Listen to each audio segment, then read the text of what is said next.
Assalamualaikum warahmatullahi wabarakatuh. Selamat datang kembali sobat di channel Pengetahuan Populer. Pada kesempatan kali ini Pengetahuan Populer kembali akan membagikan informasi pembahasan soal Olimpiade Matematika. Pada kesempatan ini adalah soal Olimpiade Matematika tingkat kabupaten tahun 2012. Sebelum berlanjut, sekali lagi saya mohon bantuan teman-teman semua untuk mendukung channel ini dengan melakukan subscribe dan like, share, dan komen. Terima kasih banyak. Ini soal yang pertama. Pernyataan yang benar di antara pernyataan-pernyataan berikut adalah A. Himpunan dari himpunan kosong itu elemen dari himpunan kosong. B. Himpunan dari himpunan kosong itu adalah himpunan bagian dari himpunan kosong. C. Himpunan kosong adalah himpunan bagian dari himpunan kosong. D. Himpunan A, B itu adalah elemen dari himpunan A, B, himpunan dari himpunan A, B. Nomor E. Himpunan A, himpunan kosong adalah himpunan bagian dari himpunan A, himpunan A, himpunan kosong. Kita ketahui bahwa penulisan tanda kosong yang di garis miring itu adalah lambang himpunan kosong. Maka pernyataan A itu sudah jelas salah karena himpunan dari himpunan kosong itu bukan merupakan elemen dari himpunan kosong. Himpunan kosong tidak memiliki elemen. Kemudian himpunan kosong itu adalah himpunan bagian dari himpunan kosong itu sendiri. Jadi B juga salah, C benar. Kemudian untuk himpunan yang D, elemen dari himpunan A, B, himpunan dari himpunan A, B adalah A, B, dan himpunan dari himpunan A, B. Sehingga himpunan A, B itu bukan elemen. Demikian juga pernyataan E salah, maka jawaban yang benar di sini adalah yang C. Ini soal nomor 2. Diketahui persegi ABCD jika titik E terletak pada BC dan F pada CD sehingga AE dan AF membagi persegi ABCD menjadi 3 daerah yang luasnya sama. Maka perbandingan luas segitiga AEF terhadap persegi ABCD adalah titik-titik. A 4/18, B 5/18, C 6/18, D 7/18, dan E 8/18. Kita gambarkan keadaannya seperti ini. Persegi ABCD dibagi menjadi 3 bagian oleh garis AE dan AF, sehingga ketiga bagian itu memiliki luas yang sama. Kita misalkan panjang sisi persegi itu adalah 1, maka luas ABE itu adalah 1/3 karena luas perseginya adalah 1, kemudian luas ABE-nya adalah 1/3 karena dibagi 3 sama panjang. Ya, dengan menggunakan rumus luas segitiga kita dapatkan setengah kali AB itu 1 kali BE itu sama dengan 1/3. Sehingga di sini kita dapatkan BE-nya adalah 2/3. Karena BE 2/3, maka kita dapat menentukan EC-nya sama dengan 1/3, sama juga dengan CF. Dengan demikian kita dapat menghitung luas ECF setengah kali sepertiga kali sepertiga sama dengan 1/18. Kemudian kita dapat mencari luas AEF itu dengan mengurangkan luas keseluruhan dari ABCD dikurangi dengan luas ABE, dikurangi luas ECF, dikurangi luas ADF.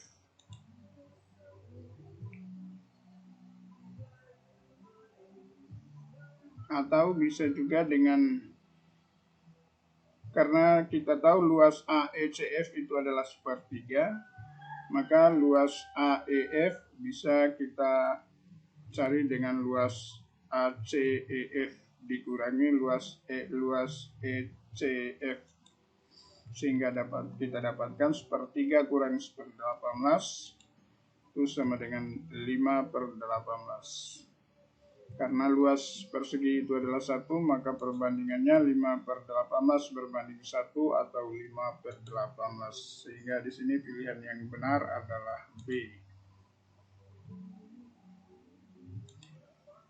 Soal nomor 3, jika kedua akar persamaan P kuadrat X kuadrat dikurang 4PX plus 1 sama dengan 0 bernilai negatif, maka nilai P adalah A. P kurang dari 0, B. P kurang dari akar 3 kurang setengah, C. P kurang dari akar 3 plus setengah, D. P kurang dari akar 3, dan E. P kurang dari 2 kurang akar 3.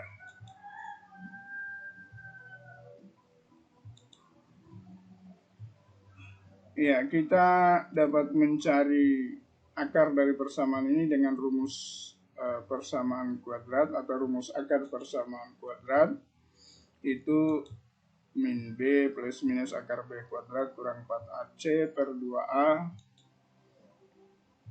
Karena B-nya adalah min 4P, sehingga min B itu adalah 4P plus minus akar min 4P dikuadratkan dikurang 4 kali P kuadrat kali 1 per 2 kali P kuadrat.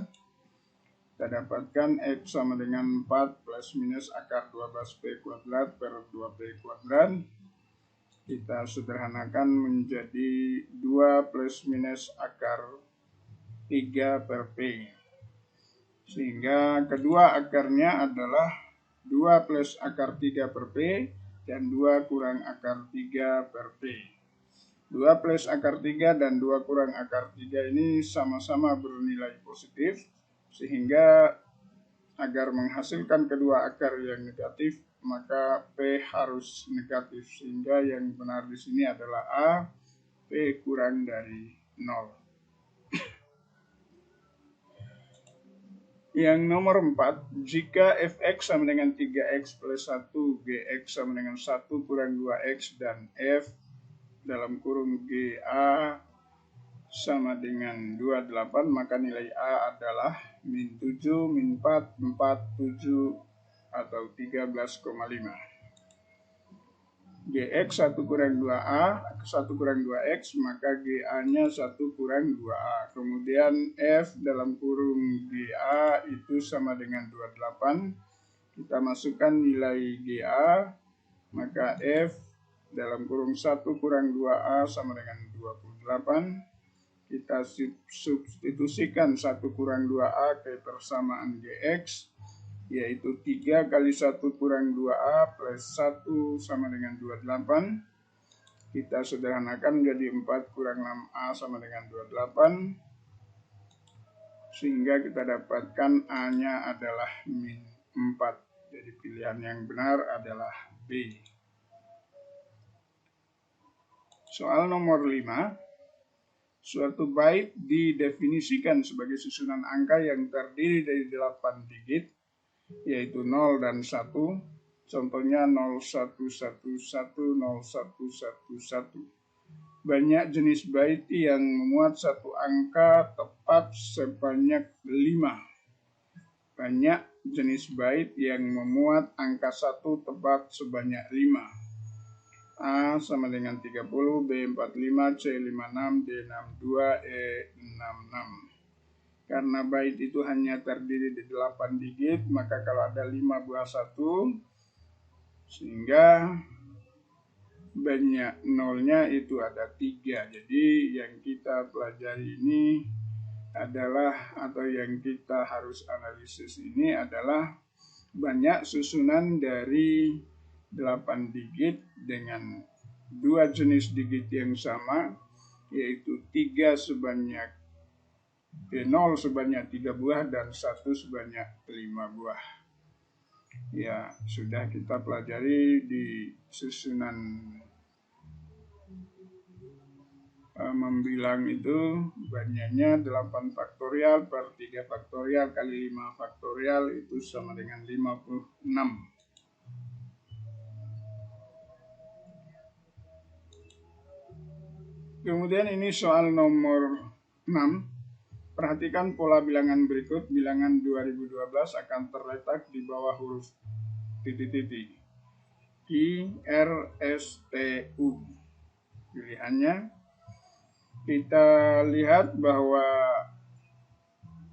selisih dari setiap bilangan di setiap huruf itu adalah 7. Kalau di barisan P, itu susunan bilangannya adalah 7, 14, 21, 28, dan seterusnya. Q itu 1, 8, 15, 22, dan seterusnya. Demikian juga R, S, T, U, dan V. Kita perhatikan bahwa pada pola P atau barisan bilangan yang terletak di bawah P itu semuanya adalah bilangan-bilangan yang habis dibagi 7. Kemudian yang pola Q itu bersisa 1 dibagi ketika dibagi 7. R bersisa 6, S bersisa 2, T bersisa 5, U bersisa 3, dan V bersisa 4. Maka kita harus mencari bilangan 2012 ini bersisa berapa ketika dibagi 7. Ternyata dia bersisa 3. Sehingga terletak di bawah huruf U.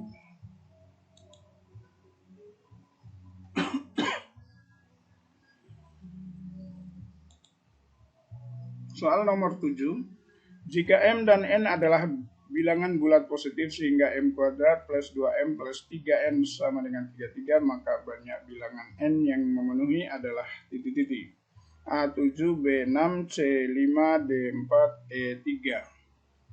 Kita perhatikan persamaan M kuadrat plus 2M plus 3N sama dengan 33.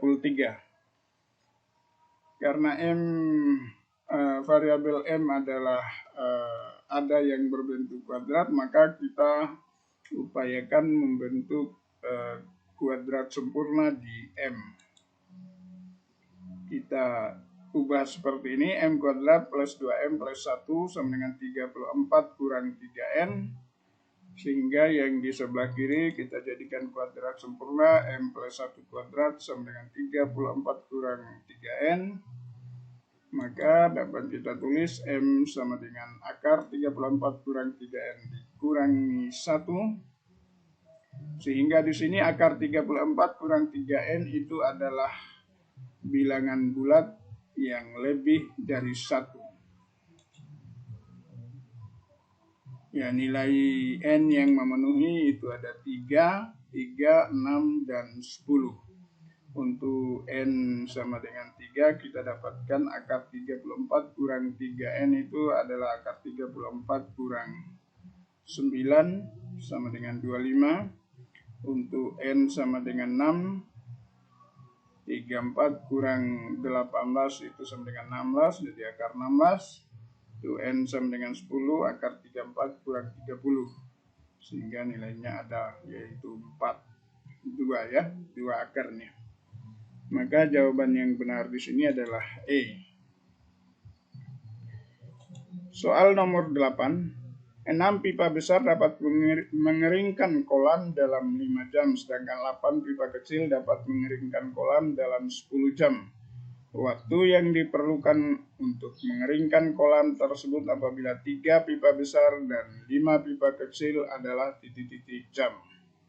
A 60/13, B 80/13, C 90/13, D 8, E ya ada kesalahan tulisan ini, saya lupa tadi. Ya, 6 pipa besar selesai dalam 5 jam. Ini berarti bahwa satu pipa butuh waktu 30 jam untuk menyelesaikan pekerjaan itu. Artinya dalam 1 jam dia mengerjakan hanya 1/30 bagian.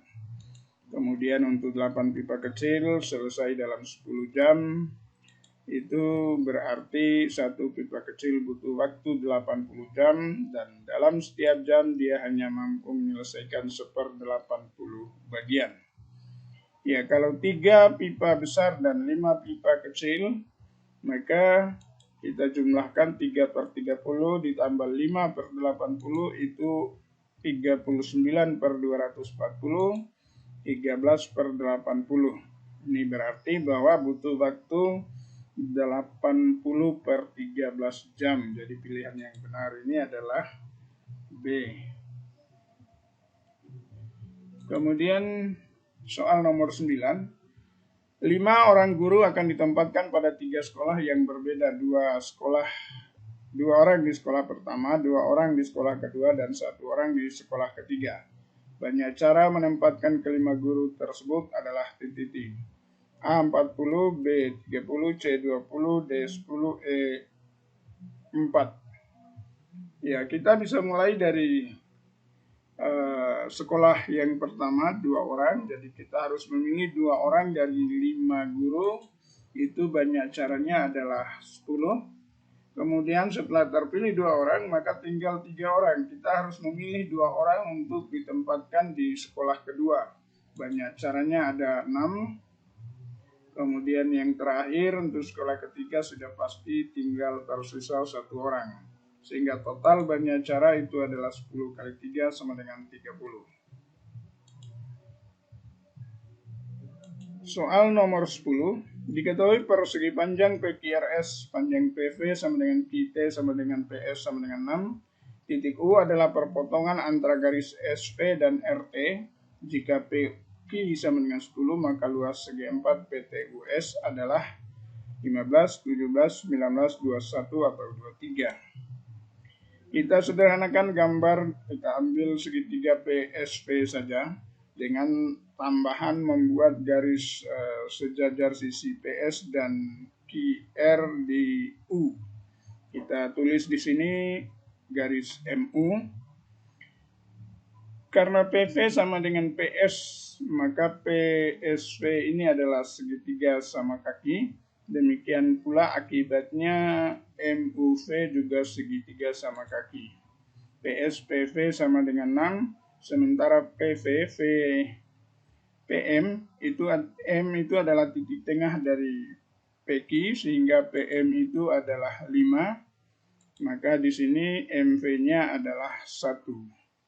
Kemudian MU juga 1 karena segitiga siku-siku sama kaki. TV itu sama dengan 2. Maka kita dapat menentukan luas segitiga TUV itu setengah kali 1 kali 2 itu sama dengan 1. Kemudian luas PSP-nya sendiri setengah kali 6 kali 6 sama dengan 18. Maka luas PTUS itu adalah 18 kurang 1 sama dengan 17.